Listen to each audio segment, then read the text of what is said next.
주님의 은총 가운데 귀한 주일을 지내고 또 월요일 이 새벽 무더위 가운데서도 주님을 향한 기도의 의지로 오늘도 새벽을 밝혀 기도할 수 있는 은총을 주셔서 감사합니다.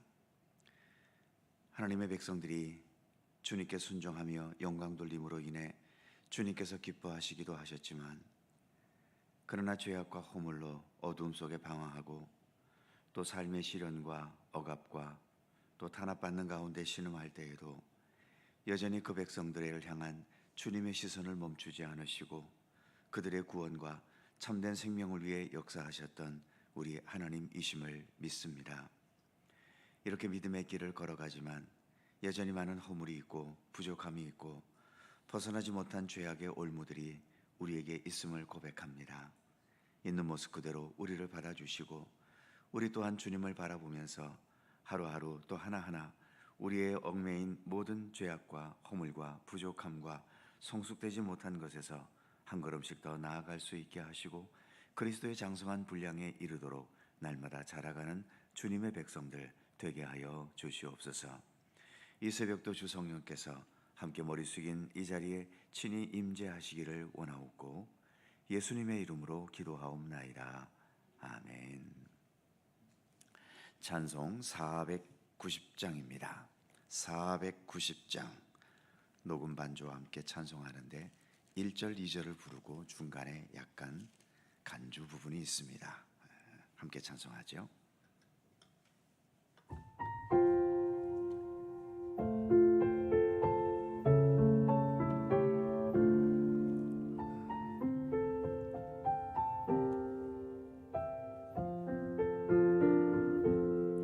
주여 지난 밤 내 꿈에 베었으니 그 꿈 이루어 주옵소서. 밤과 아침의 계시로 보여주사 항상 은혜를 주옵소서.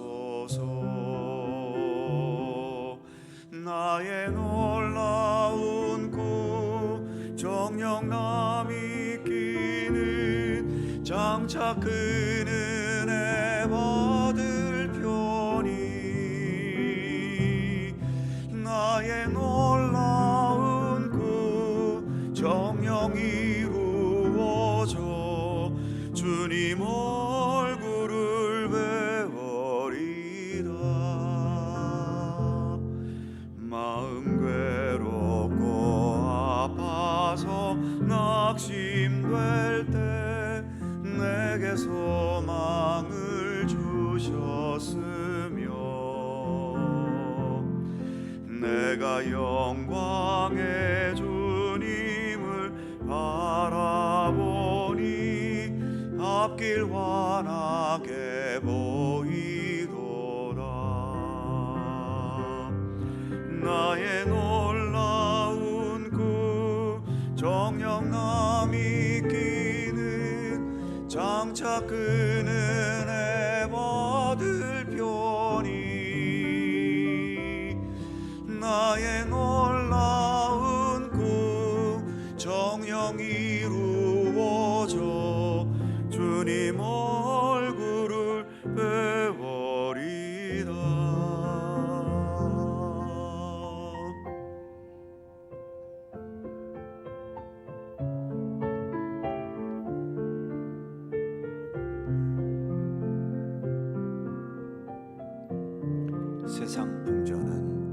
세상 풍조는 나날이 가나여도 나는 내 믿음 지키리니. 인생 살다가 죽음이 꿈 같으나 오직 내 꿈은 참되리라.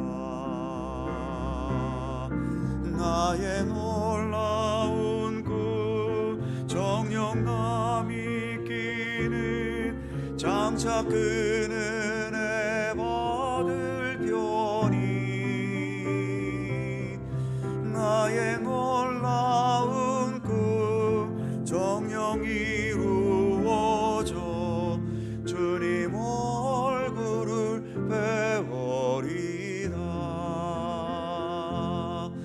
나의 놀라운 그 정령 이루어져 주님 얼굴을 배우리다.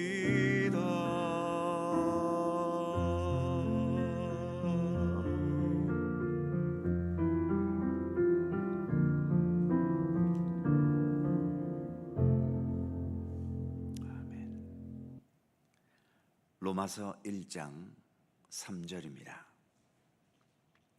신약성경 238면 로마서 1장 3절과 4절입니다. 두 개의 절을 다 함께 한 목소리로 봉독합니다. 그의 아들에 관하여 말하면 육신으로는 다윗의 혈통에서 나셨고 성결의 영으로는 죽은 자들 가운데서 부활하사 능력으로 하나님의 아들로 선포되셨으니 곧 우리 주 예수 그리스도시니라.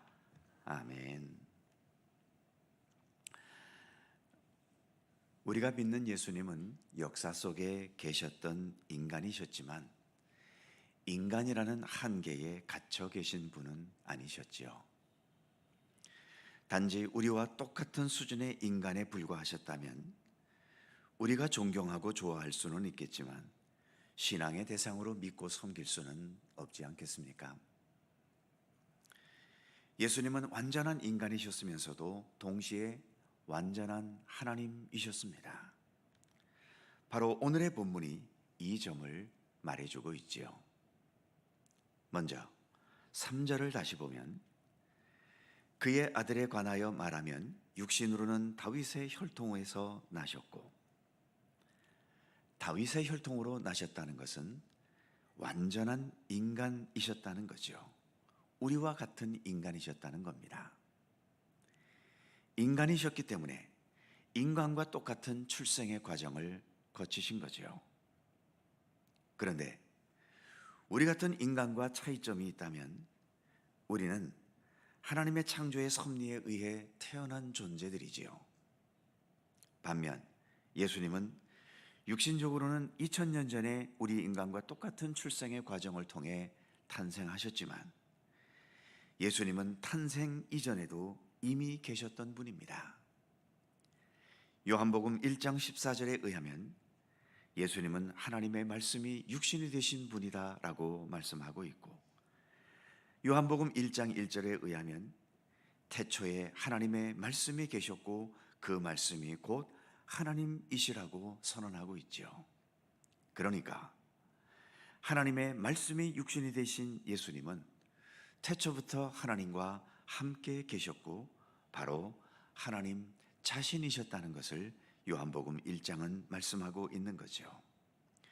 그러니까 예수님은 우리처럼 창조의 섭리로 태어나셨다기보다는 이 세상에 찾아오셨다는 말이 더 정확한 거죠. 왜 이 세상에 찾아오셨겠습니까?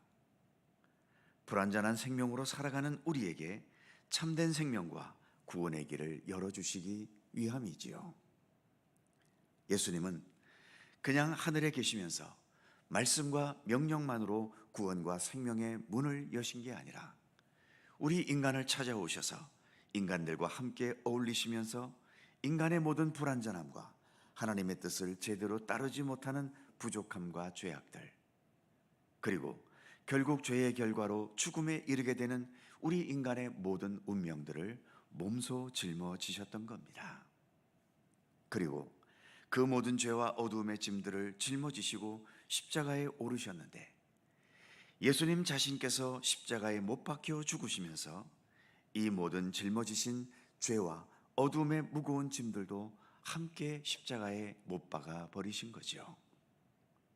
바로 이것이 다윗의 혈통으로 세상에 찾아오신 육신으로서 예수님께서 하신 일들인 겁니다. 반면 그 다음 4절에서는 이렇게 말씀합니다. 성결의 영으로는 죽은 자 가운데서 부활하사 능력으로 하나님의 아들로 선포되셨으니 곧 우리 주 예수 그리스도시니라. 예수님은 육신을 입으셨기 때문에 육신의 한계인 죽음도 경험하셨지만 인간처럼 죽음의 권세에 갇히신 분은 아니셨지요. 죽은 자 가운데서 부활하셨다는 4절의 말씀이 바로 육신의 한계에 갇히신 분이 아니라 죽음의 권세도 이기신 하나님이셨다는 사실을 말해주고 있는 겁니다. 그래서 예수님은 우리의 희망이며 소망이실 수 있는 거죠. 죽음으로 다 끝나버렸다면 예수님께서 살아가신 아름다운 삶에 대해서 우리가 존경할 수는 있겠지만 우리를 구원하시고 우리의 불완전한 생명을 완전케 하실 수는 없으셨을 겁니다. 하지만 죽음의 권세를 이기시고 부활하셨기 때문에 예수님에게 우리의 모든 인생과 운명을 맡길 수 있는 것이고, 예수님의 그 부활의 권능으로 인한 참된 구원과 예수님께서 이루시는 하나님의 나라를 우리는 소망할 수 있게 된 것입니다. 그래서 예수님께서 부활하셨다는 이 부활의 소중함과 위대함은 아무리 강조해도 지나치지 않습니다. 부활이 빠지면 기독교는 더 이상 기독교일 수도 없는 거지요. 그런데 4절 말씀을 다시 보면 죽은 자들 가운데서 부활하사 능력으로 하나님의 아들로 선포되셨으니, 이 말씀대로만 본다면 부활의 역사가 있은 후에야 예수님이 하나님의 아들로 하나님으로 인정받으신 것처럼 여겨지고 있지요. 마치 부활 전에는 하나님이 아니시고 하나님의 아들도 아니신 것처럼 생각하게 할 수 있습니다. 하지만 그건 아니지요. 처음부터 태초부터 예수님은 하나님의 아들이셨고 삼위일체 하나님 그 자체이셨습니다. 부활의 역사는 예수님께서 하나님이심을 이 세상에 드러내는 중요한 과정 중 하나이었을 뿐인 거죠. 42km, 100리를 넘게 뛰는 마라톤 경주를 보면 처음부터 끝까지 1등을 놓치지 않고 달리는 경우는 거의 없습니다. 대체로 중간 정도까지는 누가 1등이 될지 잘 모릅니다. 순위가 수시로 뒤바뀌기 때문이지요. 어떤 경우는 꼬린 지점 불과 몇 미터 앞두기까지 선두가 엎치락뒤치락 하기도 합니다. 그러다가 최종 꼬린 지점에 먼저 들어온 자가 우승자가 되는 거지요. 최종적으로 우승자가 되면 중간 과정에서 뒤처졌다고 해서 우승의 의미와 가치가 손상되는 건 아니지 않습니까? 오히려 중간에 뒤처졌던 모든 그 순간들도 우승을 위한 소중한 과정들로 인식될 수 있는 겁니다. 예수님께서 인간의 몸을 입고 목수의 신분으로 사셨다고 해서 별 볼일 없는 인생이셨을까요? 십자가에 처참하게 못 박혀 죽으셨다고 해서 예수님은 처절하게 실패하신 분이신가요? 예수님의 부활은 이 모든 것들을 다 영광으로 나타나게 합니다. 본문의 말씀처럼 부활로서 하나님의 아들로 선포되심으로 인해 예수님께서 겪으셨던 모든 고난과 치욕의 과정마저도 하나님의 영광이 되는 것이지요. 우리들도 예수 그리스도를 통해 이런 영광을 기대합니다. 지금은 많은 부족함, 때로는 실패, 고통, 좌절, 어려움, 후퇴를 겪는 것 같은 여러 어두움들이 우리의 삶을 괴롭히기도 하지만 부활하신 예수님께서 이 세상에 다시 오셔서 이 모든 것들을 합력하시면서 세상 역사를 끝내실 때에 우리도 예수님의 부활의 영광에 참여하면서 우리의 삶에 있던 이 모든 것들이 하나님의 영광으로 나타나고 선포될 것을 믿고 소망하고 있죠. 예수님께서 먼저 그런 부활의 역사를 우리에게 보여주셨기 때문입니다. 오늘도 우리는 예수 그리스도를 통해 완성되고 이루어질 하나님의 나라를 소망하는, 그리고 예수 그리스도 부활의 역사가 이제 곧 나의 역사가 될 것을 기대하고 소망하며 살아가는 하나님 나라의 백성들입니다. 우리는 오늘도 예수님과, 특히 부활하신 예수님과 함께 동행하는 믿음의 길을 걷고 있습니다. 기도하겠습니다. 걸어가신 하나님, 오늘도 우리의 모든 삶을 주께서 친히 주관하시고 섭리하시고 이끌어 주심을 감사드립니다. 무엇보다 다윗의 혈통으로 인간의 몸을 입고 이 땅에 오셨지만 인간의 몸을 입고 오셨기 때문에 우리 인간들의 모든 죄와 허물과 죽음이라는 불완전함이라는 모든 운명을 함께 짊어지실 수 있었고, 십자가에 이 모든 것들을 다 못 박아 버리시고 그 죽음의 권세를 이기시고 부활하신 부활의 역사를 통해 우리의 모든 삶을 합력하여 선을 이루시고 결국은 영광된 그 하나님의 나라로 우리의 삶을 이끌어 가실 것을 우리에게 약속해 주셨습니다.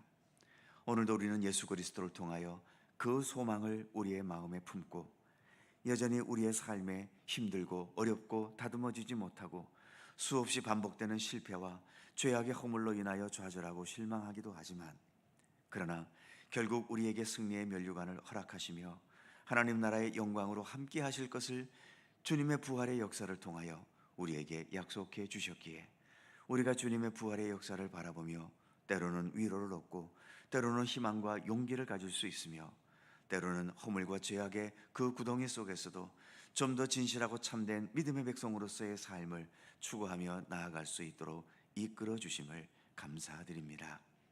주님을 향한 이 부활의 믿음과 소망을 놓치지 않게 하시고 언제나 예수 그리스도를 통하여 이루어질 참된 구원과 온전한 생명의 삶을 소망하고 기대하면서 날마다 내 자신을 초소복종시키는 참된 경건과 믿음의 삶을 성실하게 살아가도록 우리를 붙들어 주시옵소서. 오늘도 새날을 우리에게 열어주셔서 감사합니다. 주님을 바라볼 수 있게 하시고 주님과 동행할 수 있게 하시니 더욱 감사드립니다. 오늘도 주님을 향하여 간구하는 모든 기도의 제목 하나하나 일일이 기억하시고 오직 주님의 뜻과 섭리 가운데 응답되고 이루어지도록 함께해 주시옵소서. 여전히 눈물 나게 하고 분노하게 하고 답답하게 하고 마음 아프게 하는 일들이 끊이지 않습니다만, 부활의 우리 주 예수 그리스도를 바라보고 신뢰하면서 오히려 위로와 용기와 끝까지 참된 믿음으로 살아가고자 하는 신앙의 의지와 용기가 우리 가운데도 온전히 자리 잡힐 수 있도록 날마다 우리 가운데 섭리하시고 역사하시기를 원하옵고 기도합니다. 무더위 가운데에도 우리를 늘 건강하게 지켜주시고 주님 주시는 평안함과 은총을 늘 힘입는 우리들의 삶이 되게 하여 주시옵소서. 감사드리며 우리 구주 예수 그리스도의 이름으로 기도하옵나이다. 아멘. 하늘에 계신 우리 아버지, 아버지의 이름을 거룩하게 하시며 아버지의 나라가 오게 하시며 아버지의 뜻이 하늘에서와 같이 땅에서도 이루어지게 하소서. 오늘 우리에게 일용할 양식을 주시고 우리가 우리에게 잘못한 사람을 용서하여 준 것 같이 우리 죄를 용서하여 주시고 우리를 시험에 빠지지 않게 하시고 악에서 구하소서. 나라와 권능과 영광이 영원히 아버지의 것입니다. 아멘. 함께 기도하시고 자유롭게 돌아가시겠습니다.